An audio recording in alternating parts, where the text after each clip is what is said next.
friends. Welcome to another live broadcast. My name is Jenny Jo Allen, and I have two ways for you to connect with me. One is on my jennyclairvoyant.com website. You can learn all about me, my work, what I've been doing over the past,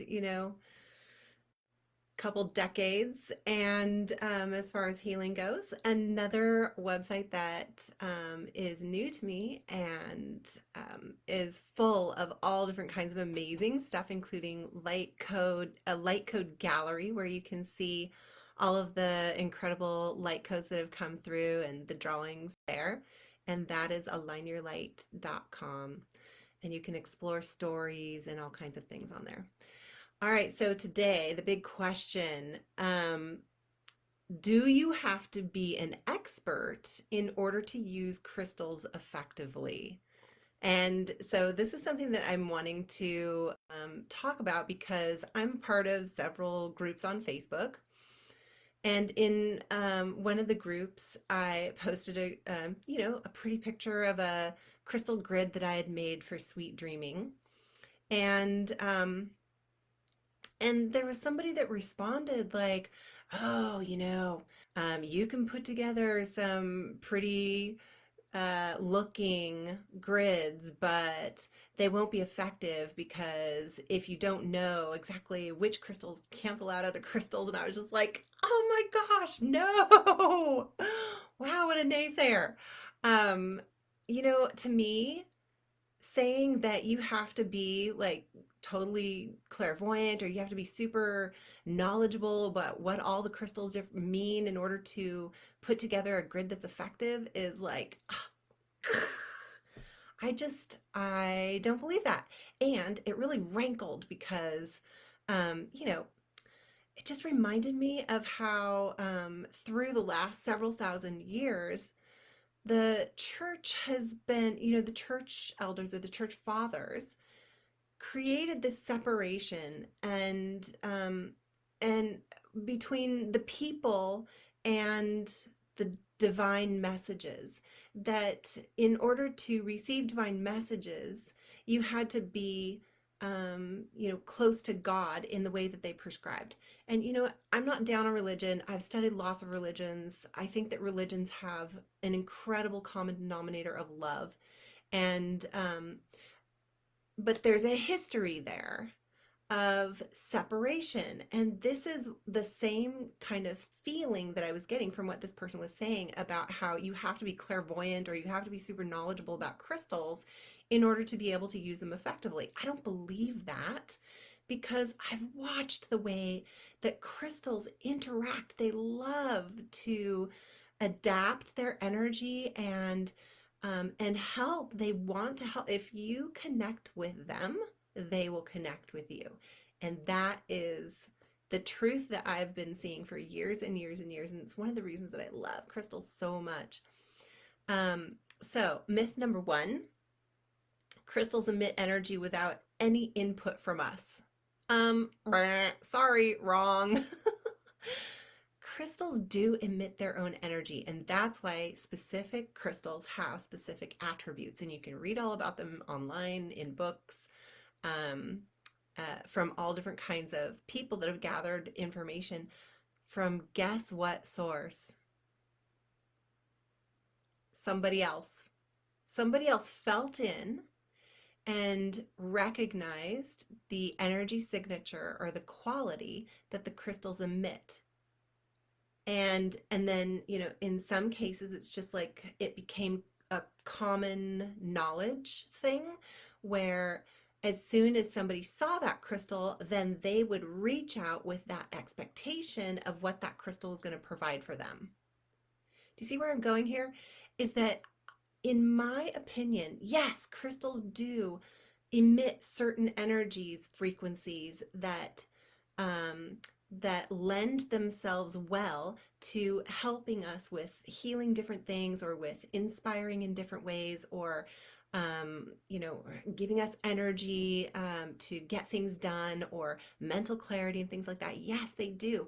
But it's almost like when we engage with those crystals, with that expectation that they're going to help us in that way. It's just, for one example, where's my bowl?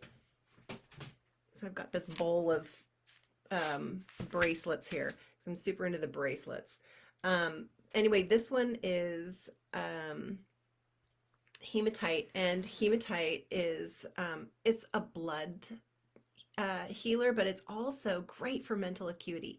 So, when we see hematite, we're like, ooh, I feel, and you can feel the energy of that. And if you're really needing some clarity, if you've got brain fog or something like that, and you're really needing extra clarity, yeah, hematite will really help with that. And one of the ways in which it helps is that we lean in with our energy in order to co-create the experience of mental acuity. We co-create the experience of our circulatory system health. Um, there are tons of energy, tons of different crystals like that. This is one of my favorite ones, pink tourmaline. Pink tourmaline is another great one for, like heart healing, energetic, emotional healing for the heart. And so my point here is that crystals do emit their own energy, but not without any input from us. We co-create with them. And so in that way, you don't have to be an expert. You don't have to know that, um, these crystals have specific qualities. I'm wearing labradorite because labradorite, I love labradorite. It has this super, chatoyance is what that's called. And it just draws me into this like, whoo, psychic realm. And that's the realm that I exist in, especially when I'm working. Um, and it's known for protection and safety and clarity and opening the third eye, right? So all that protection, because it hones your ability to focus on the what's happening in the spiritual realm.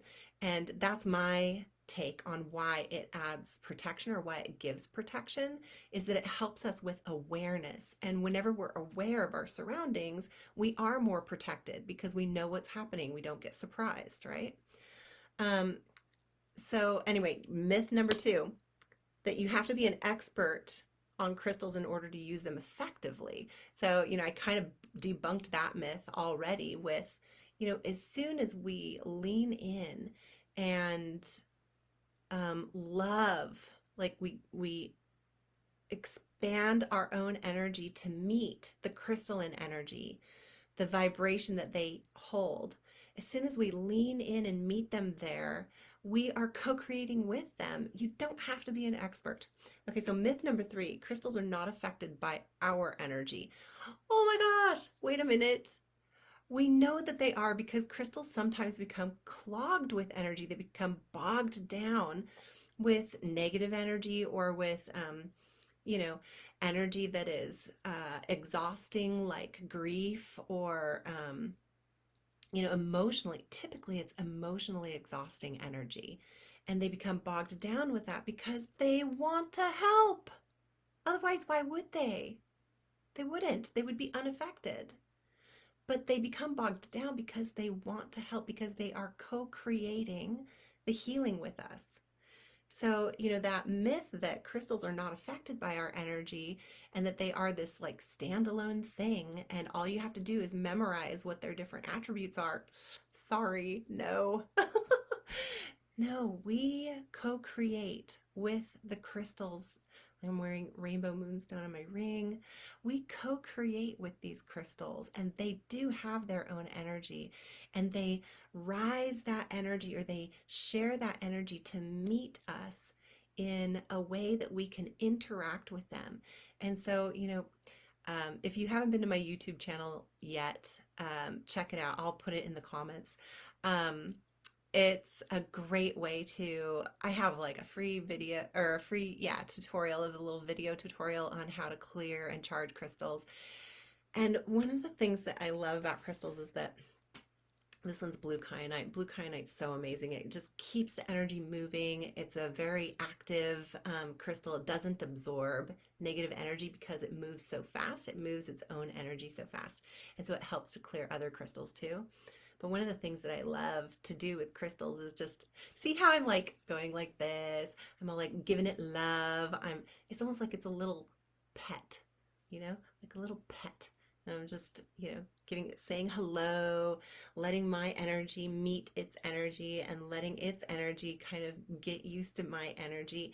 And then there it is. It's a co-creative experience. And I can feel the shift in the crystal itself, like all these little crystals on this bracelet. I can feel their shift because it starts to tingle in my hand. Some people go to a crystal shop and they say, well, if the crystal gets warm in my hand, then I know it's meant for me. I've heard that a lot from people. And crystals, they're rocks. So if they have a light on them, then they're probably warm from the light. Or if they're somewhere cold, like all of these crystals in my little bowl are cold. But when the thing that warms them when they're in your hand is, guess what? Your energy. It's your energy in your hand rising up to greet the crystalline energy. So that's why that works. Like if the crystal gets warm in your hand, it's because you're sharing energy with it, and that crystal is connecting with your energy in order to move and shift and meet you with the request, even if it's just an energetic request. You don't have to think of a request in your mind. You just have to tap into what it is that you are wanting to accomplish, what it is that you're needing for healing, what it is that you're wanting to bring forward into your life. And that energy will, rise up to meet the crystal, and the crystal will interact with it or not, depending on if that's the right one to meet that deeper need that you're having. So that is my best advice about how to overcome those fears of, are you doing it right? If you're doing anything with crystals, anything that feels good, that feels like connection, then you're doing it right. Don't think that you have to be an expert. Don't think that you have to be a clairvoyant. Don't think that you have to memorize a whole bunch of meanings.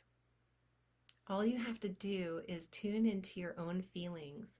Does it feel good? Like, this is super warm on my chest right now. And the blue is great for communication. So it's a really great thing for me to, wear when I'm wanting to communicate clearly and communicate about something in the intuitive realm. See the blue with the blue throat chakra, and also it's about intuition and connecting with your higher knowing. So yeah, so but the first one that I put on this morning was carnelian, and I was like, and then I put on some garnet, and I was like, it just doesn't feel quite right, and it wasn't like vibrating correctly. It didn't have what I needed, right? So then when I put on the labradorite heart, right there at my throat chakra, I was like, there it is. So just feel in with your feelings. If you feel in with your feelings, then you will be doing it right. I promise. And if you want some further help and some more encouragement, connect with me. I've got a couple of ways to do that right there in the description of this video. You can check out my shop if you're wanting to have some new crystal friends. My crystals are really inexpensive and fun. I've got lots of these bracelets. You can actually get 6 bracelets for only $27. And along with that, I tune in to what your energy is vibrating a request for and match you up with the right crystal bracelets for that, for the medicine that you're needing in your life.